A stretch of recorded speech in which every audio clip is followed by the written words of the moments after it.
Hi, it's Joan. I'm covering the Quran. Today's reading is Surah 11 of the Cow, verses 86 to 123. It basically covers judgment. And I'm going to start with a different area. It's Surah 113 called Daybreak, verses 1 to 5, and Surah 114, 1 to 6. It says, Allah, I take refuge in you.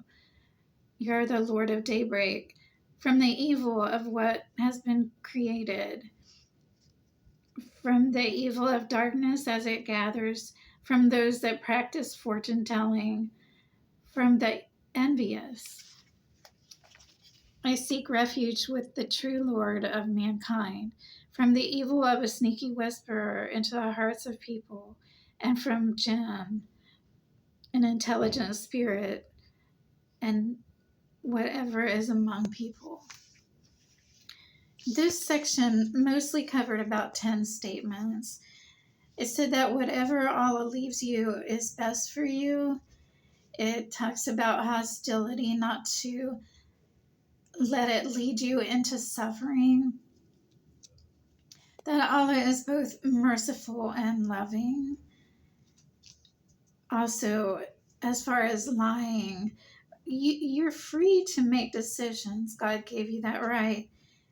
But if you're a liar, it warns you that you will be shamed and punished. Then it talks about judgment. It says that the judger isn't harming you, you harm yourself with your own thinking. And it speaks about corruption, saying that people were supposed to have spoken out against it, but they indulged in luxuries, and so now they're guilty and wrongdoers. It again covers Pharaoh, saying that he was a commander of, that was the exact wording. He was just not a just leader, and that his commands weren't what they were supposed to be. It covers making sure you do your prayers at the transitioning of the day, and that God never destroys a city with righteous people in it, that Allah has authority and will be the future rule. Then I wanted to speak for a while about how Islam is different from the faith I was raised in. It does believe in the fear factor, and I was looking at it's the Codification of Islamic Law. This was by, I have the name here.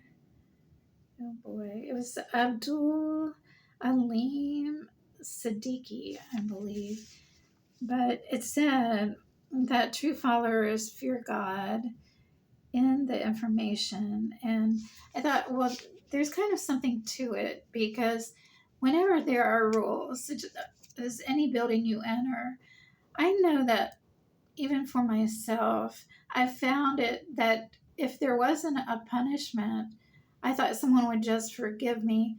But at the point that they say, if you don't do this, then you'll be asked to leave the building. And the rule was you just had to wear your badge so that they knew that they had already authorized your being there. Also, when I was a little girl, punishment changed.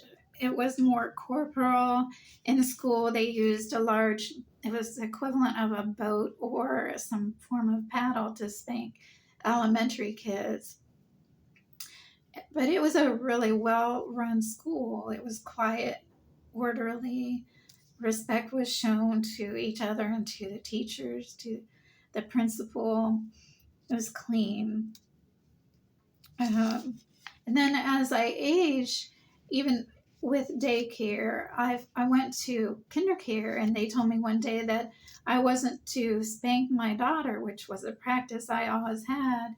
I would let her know, well, I would give her to 3 to do what she was supposed to do, and she knew the rules. If by 3 she didn't comply, I spanked her lightly in the same area all the time so that she could tell it from abuse. But I went to kindergarten one day and they told me as a parent I couldn't make my own decisions, that on their property, even in the parking lot near my car, I was not to spank my child, that corporal punishment was being replaced with positive reward. And I just questioned it. I remember working in a dental office, and there was a lady, she started promising her child trips to the mall and all kinds of things if she would just go sit in the dental chair. And I thought, wow, is that what it's supposed to be? So, no, there's good and bad in just about every subject, but I thought I would bring that up a little bit.